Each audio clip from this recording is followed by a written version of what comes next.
Hoje damos início a uma das lições mais atuais e necessárias da vida cristã, as emoções e os sentimentos, e como Deus nos chama a viver uma vida de equilíbrio interior. A Bíblia não ignora a dimensão emocional do ser humano. Pelo contrário, ela ilumina e nos mostra que assim como pensamos, também sentimos, desejamos e agimos. Nós somos seres completos, corpo, mente, coração e vontade. E cada uma dessas áreas influencia diretamente o nosso comportamento, as nossas decisões e a nossa caminhada espiritual. O apóstolo Paulo, escrevendo aos Filipenses, nos lembra que a verdadeira paz não nasce de técnicas humanas, mas da presença de Deus. Ele diz aos Filipenses, capítulo 4, versículo 7, que a paz de Deus guardará o vosso coração e os vossos sentimentos em Cristo Jesus. Uma paz que excede qualquer entendimento humano. E quando olhamos para Jesus, vemos esse exemplo perfeito. Ele sentiu compaixão diante das multidões, conforme Mateus 9:36. Ele chorou diante da dor dos seus amigos, conforme João capítulo 11, versículo 35. Ele revelou que sentimentos não é parte da fraqueza humana, mas parte da beleza da humanidade, criada por Deus. Nesta lição, o autor nos leva a entender como as emoções funcionam, como elas afetam a nossa vida espiritual e como o Espírito Santo age como nosso consolador, trazendo equilíbrio, cura e maturidade. No primeiro tópico da lição, o autor traz o homem como um ser afetivo e como Deus nos criou para sentir e escolher bem. Deus nos fez capazes de sentir, desejar, pensar e agir. E tudo deve estar alinhado com um propósito maior, que é amar, amá-lo e adorá-lo. O comentarista Sila Queiroz diz: nada em nós deve estar fora do propósito de amar a Deus, servi-lo e adorá-lo. E cita como texto base Salmo 103, verso 1 e Marcos 12, verso 30. Nós vivemos em um tempo de crise emocional global. Ansiedade, depressão e distúrbios de humor crescem em todas as partes. Por isso a importância de compreender esse assunto biblicamente. Mas, na verdade, o que é a afetividade? A afetividade é simplesmente a nossa capacidade de sentir e expressar aquilo que se passa dentro de nós. E a Bíblia mostra que isso envolve corpo, alma e espírito. O autor da lição, ele separa aqui conceitualmente emoções e sentimentos. As emoções são rápidas e intensas, acontecem quase sem pensar. São reações como susto, medo e alegria repentina. Já os sentimentos são mais duradouros, nascem das emoções, mas permanecem como gratidão, saudade, solidão. Jesus mesmo viveu emoções. Ele sentiu compaixão pelas multidões, derramou lágrimas diante do túmulo de Lázaro. Mais uma vez, isso significa que as emoções não são uma fraqueza humana, mas parte da nossa humanidade criada por Deus. A psicologia fala de 6 principais ou 6 emoções básicas: a alegria, o medo, a raiva, o nojo, a surpresa e a tristeza. E a Bíblia mostra todas elas. Adão sentiu alegria ao ver Eva pela primeira vez. Mas depois da queda vieram emoções difíceis: a vergonha, o medo, a dor, a tristeza.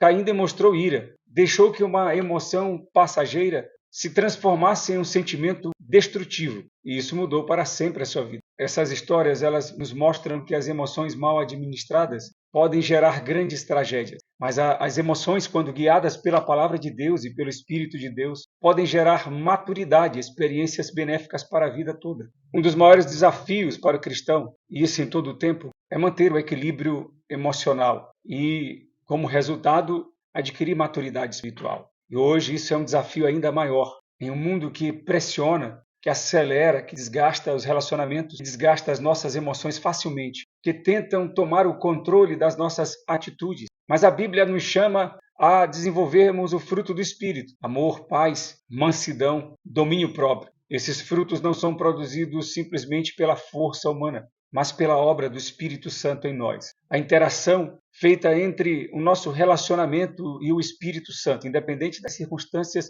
que vivamos nessa vida, nessa terra, gera um fruto mais precioso do que uma pérola preciosa gerada pelo atrito de um grão de areia dentro de uma ostra. Deus nos criou com emoções e sentimentos. Eles não são nossos inimigos, mas fazem parte do projeto original de Deus. A questão não é não sentir, mas aprender a sentir com maturidade e direção divina. Acima de tudo, permitir que o Espírito Santo governe o que pensamos, o que sentimos, o que desejamos e o que fazemos. As emoções, elas têm o poder de mexer, de atingir o nosso corpo ou o funcionamento dele. Provocam reações corpóreas como taquicardia, respiração ofegante, sudorese, secura na boca, náuseas, tensões musculares e outras. E hoje ainda há um exagero de diagnósticos com respeito às emoções. Os antigos achavam que as emoções elas nasciam das entranhas. Tamanha as reações que o organismo sentia com as emoções fortes. Filipenses capítulo 1, versículo 1, a expressão bíblica diz com entranháveis afetos e compaixões, trazendo a ideia antiga de que o corpo, ao reagir primeiro nas entranhas com respeito a emoções muito fortes, elas nasciam naquela região. A ligação entre alma e corpo fica mais evidente com os sentimentos e as emoções. Sentimentos aqui, na carta de Paulo aos Filipenses, que é a palavra fronel, e corpo, que em alguns casos é soma, o corpo físico. A interação entre sentimentos, emoções e o corpo, sentimentos, a palavra no grego aqui fronel, e corpo, a palavra soma, fica ainda evidente na reação que Jesus sofreu no Getsemane, ao suar gotas de sangue, ao estar angustiado até a morte, como ele havia dito aos seus discípulos. A reação ali se chama hematidrose. Mas as emoções são importantes até por esse motivo, que nos ajudam a identificar alertas, limites extremos, perigos, mas não são apenas emoções negativas que atingem o nosso corpo. Há emoções positivas e essas devem ser exercitadas ou conservadas com a ajuda de Deus e a consciência da palavra de Deus.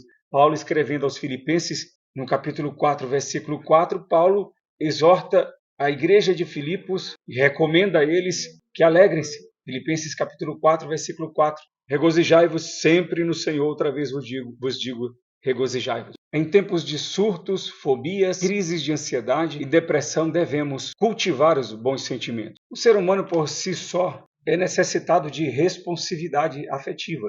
Ele não só é um ser afetivo, mas carece de resposta afetiva também. Henry Maslow, quando fez a sua pirâmide das necessidades humanas, ele coloca no topo da pirâmide o desejo de ser reconhecido. O próprio Deus, quando se relaciona conosco, o faz afetivamente. Jeremias capítulo 31, versículo 3. Há muito que o Senhor me apareceu dizendo, com amor eterno te amei, também com amável benignidade te atraí. Portanto, as emoções elas atingem tanto o corpo como também o ânimo, o estímulo. Como já citamos sobre o corpo, Provérbios 15, versículo 13, o coração alegre aformoseia o rosto, mas pela dor do coração o espírito se abate. Tanto uma coisa quanto outra é descrita em Provérbios capítulo 15. E resumidamente, como vimos anteriormente em alguns casos citados, como o caso de Caim, as emoções tanto podem nos ajudar em um estado de alerta, como também podem arruinar as nossas vidas. O autor da lição, em seu livro de apoio, diz: é necessário, portanto, que prestemos mais atenção às emoções,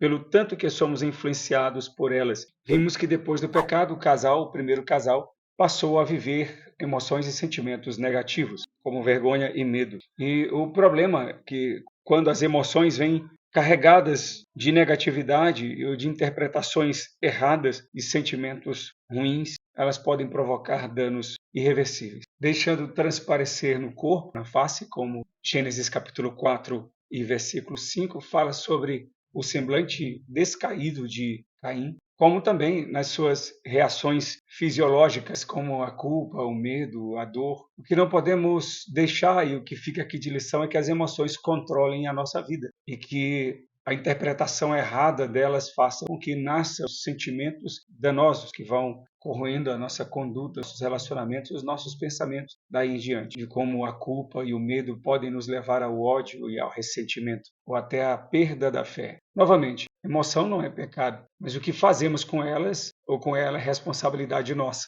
A Bíblia reconhece que muitas emoções são instintivas, reativas, acontecem mesmo quando não possamos pensar. Por isso, elas não se constituem em si pecados. Mas o problema é o que fazemos depois ou como interpretamos essas emoções. Paulo diz: irai-vos, mas não pequeis. Podemos até sentir emoções de ira, de raiva, mas não podemos permitir que elas possam governar o nosso coração, nem decidir por nossa vontade. A ira, quando alimentada, vira ressentimento, amargura e, finalmente, pecado. Por isso a Escritura nos orienta e nos alerta dizendo: livrem-se de toda amargura, ira e cólera. Um cristão não pode se justificar dizendo eu sou a si mesmo. E isso só anula a transformação operada por Cristo. Em Cristo nós somos chamados a escolher um caminho diferente. Paulo, escrevendo aos Efésios no capítulo 4, versículo 22 a 24, ele fala desse processo. Que quanto ao trato passado, vos despojeis do velho homem, que se corrompe pelas concupiscências do engano, e vos renoveis no espírito do vosso sentido, e vos revistais do novo homem, que segundo Deus é criado em verdadeira justiça e santidade. A ira citada agora há pouco em Efésios 4:26 é uma experiência emocional que deve ser repelida, jamais cultivada. O verso termina dizendo: não se ponha o sol sobre a vossa ira, ou seja, ela não deve durar muito tempo. À medida que a ira é alimentada ou se deixa alimentar e a emoção vira um sentimento, mais pensamentos ruins ela produz e desejos nocivos ela servindo de ocasião ao diabo. Por isso que Paulo adverte no versículo 27, não deis lugar ao diabo. No versículo 31, Paulo diz para nos livrar de toda a amargura, ira e cólera, como já citado. Colossenses capítulo 3, versículo 5, mortificai, pois, os vossos membros que estão sobre a terra. E no versículo 8 desse capítulo, ele cita, dentre outras obras da carne, as emoções da ira e da cólera, que são indignação e raiva. Esse processo de mortificação da carne, ele é um processo contínuo que deve avançar a cada dia. Justificar esse destempero, esse desequilíbrio, é negar a eficácia da obra de Cristo por nós. Segundo os Coríntios 5:17, a Bíblia diz que em Cristo nós somos novas criaturas. Gálatas 5:24, Paulo diz: e os que são de Cristo crucificaram a carne com as suas paixões e concupiscência. A palavra fronel, a palavra sentimento. Nós relacionamos com soma, o corpo. Os sentimentos produzem reações na face, como já citamos Provérbios 15:13. Tanto reações positivas como negativas, como a citada em Gênesis capítulo 4, versículo 6, quando o semblante de Caim descai. Também produz reações na carne, não só no corpo, mas na carne. A palavra agora não é soma, mas sarx, produzindo atitudes carnais, obras da carne. Ou seja, o ser controlado pelos sentimentos e pelas emoções produz atitudes nocivas, não só ao corpo, aos relacionamentos horizontais, humanos, terrenos, mas também ao nosso relacionamento com Deus, nos levando a tomar decisões temporais e atemporais que serão danosas para a nossa vida. O autor cita as fases na vida de Moisés. A primeira, sua reação impulsiva, emotiva, que levou a matar um egípcio, a sua iminente fuga. E depois, Moisés é citado como o homem mais manso da terra. Mas logo à frente, depois destas duas fases iniciais, Moisés é instado por seus sentimentos, as suas emoções, a bater na rocha, a ferir a rocha 2 vezes, como Deus havia dito que ele não deveria fazer. Moisés descuidou-se e em seguida seu velho temperamento experimentou um incalculável prejuízo, como diz o autor da lição em seu livro de Apocalipse. E Deus o anunciou as suas consequências de imediato em Números capítulo 20, versículo 12. A falta de interpretação, a arrogância de Nabal, personagem bíblico, esposo de Abigail, ao negar apoio a Davi e seus homens. A forma como ele agiu, seu mau humor e a sua soberba, está descrito em 1 Samuel 25, o levaram também à sua destruição. Mas não só Nabal agiria assim, Davi também agiria, se não fosse a intervenção sábia de Abigail, que sob forte emoção soube interpretar a situação e não deixou que as emoções produzissem sentimentos que levassem a sua casa toda à ruína. Sendo logo após elogiada por Davi a sua atitude sábia e equilibrada de contornar aquela situação. Saber lidar com as emoções faz parte do crescimento espiritual do cristão. Contamos com a ajuda de Deus, do Espírito Santo, gerado no nosso relacionamento pela orientação da sua palavra. Emoções repetidas podem sinalizar áreas não tratadas na nossa alma. A raiva constante pode gerar o orgulho, a tristeza persistente pode gerar incredulidade, abrigar durante muito tempo a inveja pode promover um coração inseguro. Um coração orgulhoso é um terreno fértil para emoções desastrosas. Por isso Davi ora, dizendo: livra-me da soberba, para que ela não me domine. Um aspecto fundamental da vitória sobre nossas emoções é trilhar o caminho da obediência e da humildade. No Getsemane, Jesus teve tristeza, angústia, ele não negou os seus sentimentos, mas também tomou a decisão certa, submetendo-se à vontade do Pai. E Paulo, escrevendo aos Filipenses, no capítulo 2, versículo 5, ele diz que nós devemos ter o mesmo sentimento que houve em Cristo Jesus. Filipenses 2:5, de sorte que haja em vós o mesmo sentimento que houve também em Cristo Jesus, que sendo em forma de Deus não teve por usurpação ser igual a Deus, mas aniquilou-se a si mesmo, tomando a forma de servo, fazendo-se semelhante aos homens, e achado em forma de homem, humilhou-se a si mesmo, sendo obediente até a morte, morte de cruz. A obediência e a humildade Provérbios 15:1 diz que a palavra abranda o furor, mas a palavra dura suscita a ira. Segundo os Coríntios, capítulo 10, versículo 5, a Bíblia nos orienta a levarmos cativo todo pensamento à obediência de Cristo. Então nós temos aqui o amor a Deus que nos impulsiona a obedecê-lo.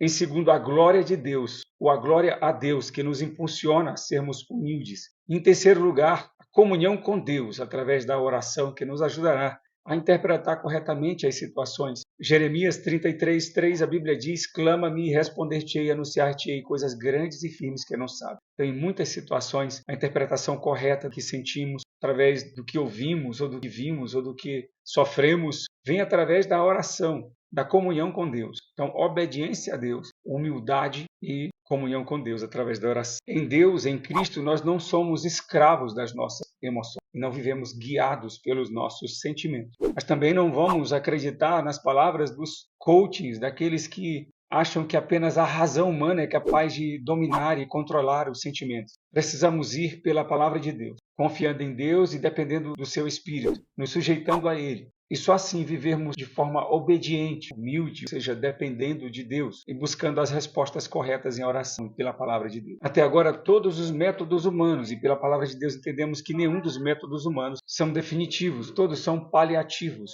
atuam apenas nas consequências e não na causa. Marcos capítulo 12, versículo 30, Jesus diz: amarás, pois, o Senhor teu Deus de todo o teu entendimento, coração, vontade, forças. Conforme o texto áureo, nossos sentimentos podem ser guardados por Deus. Somos responsáveis pelas nossas emoções e pelas nossas reações, mas também somos dependentes de Deus. Não podemos cair na ilusão da autossuficiência emocional. Hoje há uma avalanche de conteúdos a respeito de inteligência emocional, técnicas de autocontrole, métodos de gestões de emoções, e muitos deles têm valor e trazem até certos resultados. Mas o grande problema é quando o ser humano acredita que pode dominar totalmente as suas emoções por conta própria. A Bíblia nos alerta em Jeremias, capítulo 17, versículo 5. Maldito o homem que confia no homem. Versículo 9 diz que enganoso é o coração. Ou seja, por mais que alguém tente, ninguém é emocionalmente invencível. As técnicas ajudam, mas não salvam. Os métodos até orientam,